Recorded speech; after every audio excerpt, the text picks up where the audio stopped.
এক আল্লাহর বান্দা মূর্তি পূজা করে, একটা মূর্তি সামনে নিয়ে সানাম সানাম সানাম বলে জিকির করে। হঠাৎ তার অজান্তে জবান থেকে সানাম শব্দ বের হওয়ার পরিবর্তে বের হয়ে গেল সমাদ, আল্লাহুস সামাদ। এত বছর যে সানাম সানাম বলে ডাকছে, কোনো আওয়াজ নাই।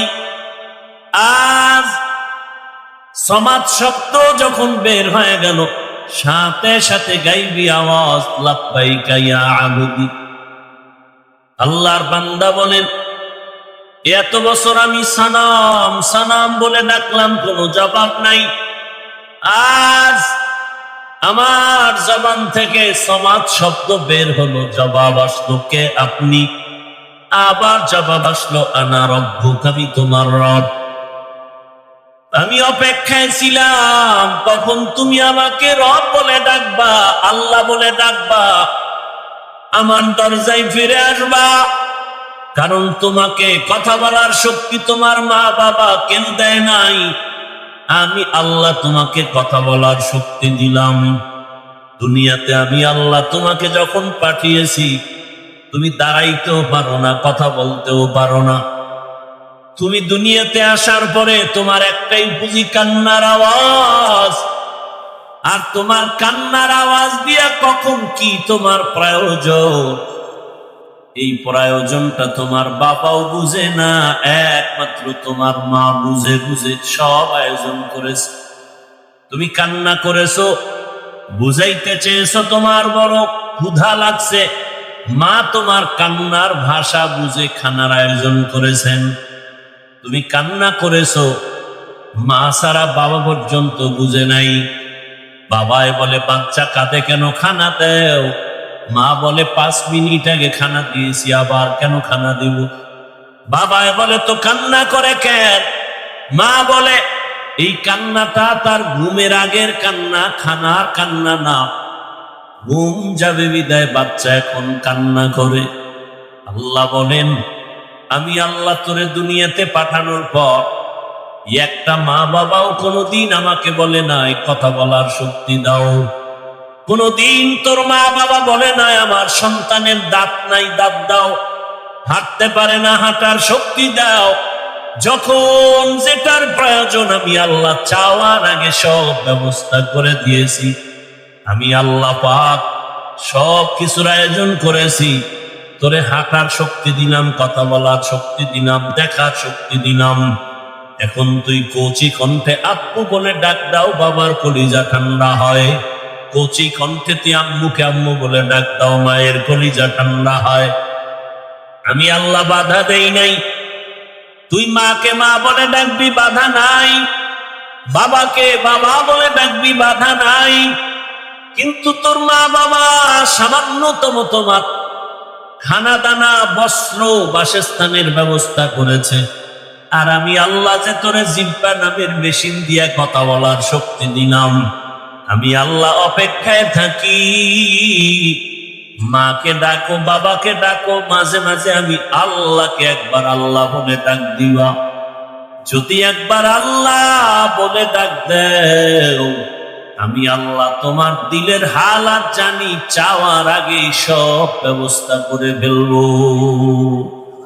আতিনা ফি দারে দুনিয়া না হাসান, আতিনা ফি দারে উকবা না হাসান, ইয়া গিয়াসাল মুস্তাগীসিন ইহদিনা লাফতিখারা বিল উলুমে ওয়াল গিনা। হর গরিতে নেক তু তৈয়ার হ্যায়, जो न मांगे उससे तू बेजार है।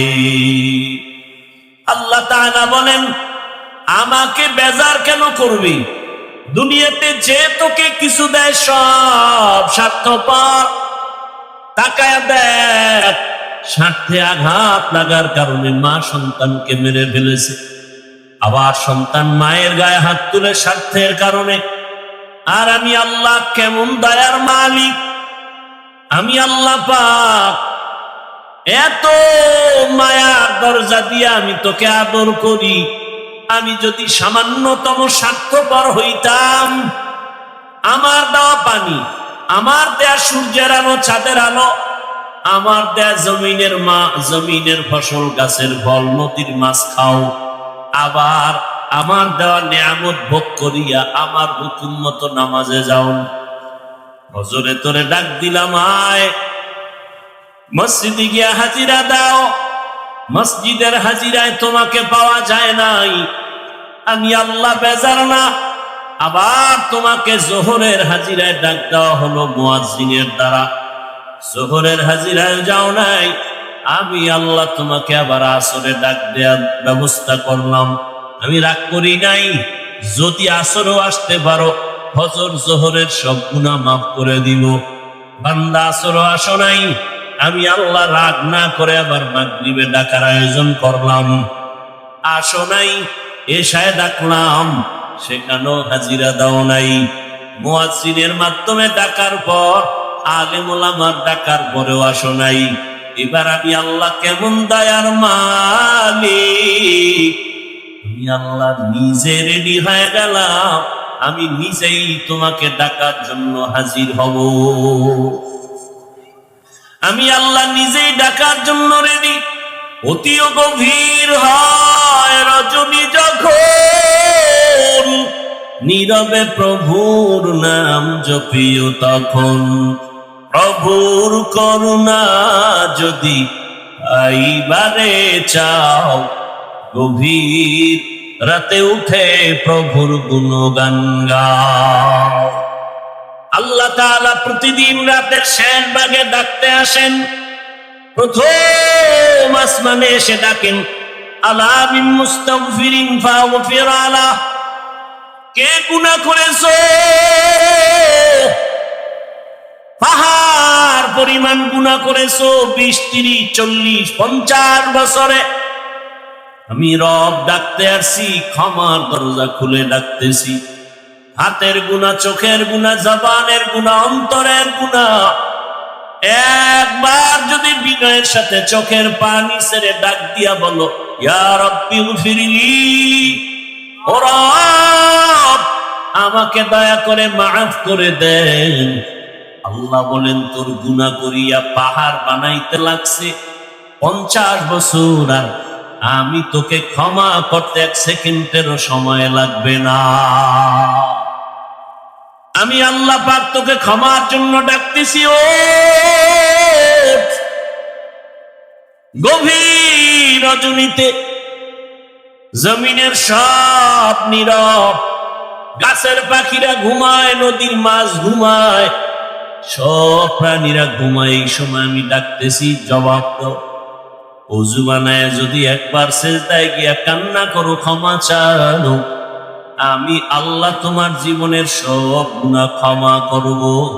কারণ আমি চাই না কেউ জাহান্নামের দরজা দিয়া ঢুকবে, কারণ আমি আল্লাহ জানি জাহান্নাম কত ভয়ঙ্কর, আর তুমি বান্দা কতই দুর্বল। ওয়া খুলিকাল ইনসানু যায়ীফা, আমি মানুষ বড় দুর্বল করে সৃষ্টি করেছি।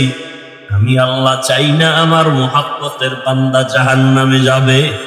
আমি আল্লাহ জন্য ক্ষমার দরজা খুলে বারবার ডাকতেছি। আমি আল্লাহ যদি স্বার্থপর হইতাম, যারা আমার দেয়া নিয়ামত ভোগ করি, আমার হুকুম মানো না, নামাজ রোজা করো না, দাড়ি উসার রাখো না, আমি আল্লাহ ঘুমের মধ্যে তোকে এমন ঘুম পাড়ায় দিতাম, আর সজাগ হতে পারতি না। আমি আল্লাহ চাই না তুমি গুনাহ নিয়ে আমার আদালতে আসবা। আমি আল্লাহ বারবার তওবার দরজা দিয়া ডাকি, বান্দা পেছনের গুনাহ থেকে ক্ষমা চাইয়া নতুন ভাবে তওবা করে ইবাদতের ময়দানে দাঁড়ায় যাও, আমলের ময়দানে আগায় যাও। আর তওবা করো, নামাজ ছাড়বা না, বেপরদায় চলবা না, আল্লাহর হুকুমের বাহিরে চলবা না। তওবা করে যদি আর আল্লাহর রহমতের দরজায় যদি দাঁড়াইতে পারো, আমি আল্লাহ তোমার জীবনের সব গুনাহ মাফ করে দিব।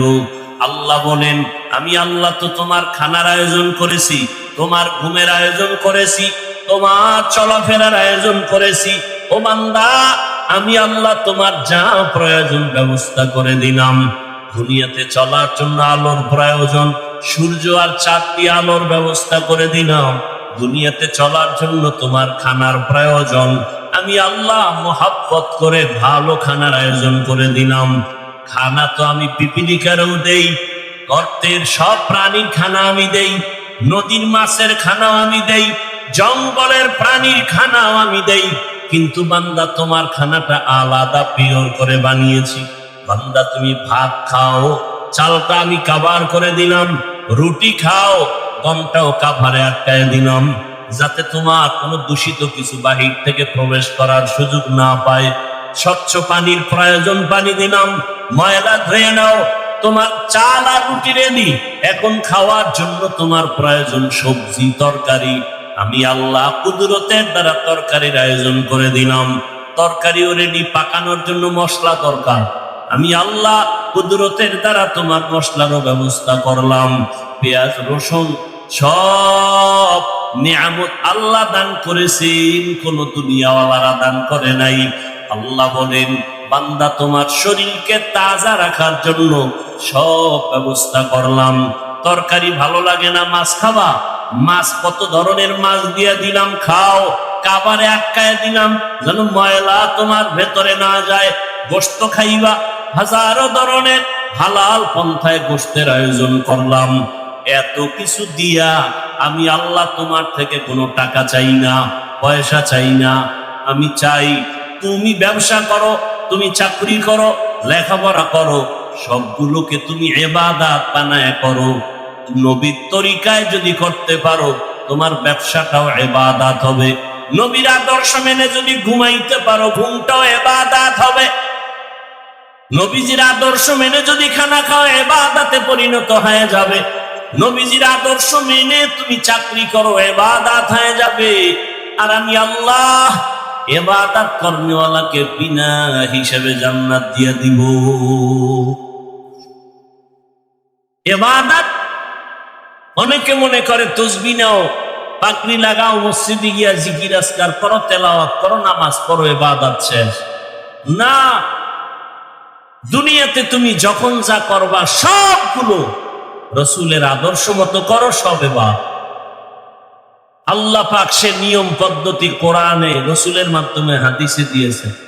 পরিবার কেমনে চালাইবা, নবীজি নিজে প্র্যাকটিক্যাল দেখায় গেছেন, থিওরিক্যাল পদ্ধতিও কোরআন হাদিসে দিয়েছেন। পরিবার, সমাজ, রাষ্ট্র, সব বিষয় ইসলামের দিক নির্দেশনা আছে না নাই? মাইনা নবীর আদর্শ মতো চললেই সব কিছু তার ইবাদতে পরিণত হয়ে যায়। আল্লাহ আমাদের বুঝার, আমল করার তৌফিক দান করে। আরো আস্তে করে বলি, বিশাল আয়োজন, ইমাম সমাজ এই আয়োজন করেন প্রতি বছর। আল্লাহ তাদের এই আয়োজনে বরকত দান করেন, সারা দেশে খেদমতের জন্য কবুল করেন। শেষ দোয়া করে এরপরে আপনারা যাবেন, এর আগে যাবেন না। তো এর মধ্যে আপনাদের কাছে রুমাল বা ব্যাগ নিয়ে যাবে। এই খেদমতের জন্য আপনারা বিসমিল্লাহ বলে পকেটে হাত দিয়া 1000, 500, 100 যা পারি দান করলে হায়াত বাড়ে, মুসিবত দূর হয়। দান করলে রিজিকে বরকত বাড়ে, কবরওয়ালাদের আযাব মাফ হয়। বিসমিল্লাহ বলে পকেটে হাত দেন সবাই, উঠা বসা করবেন না, ধারাবাহিক আলোচনা চলতে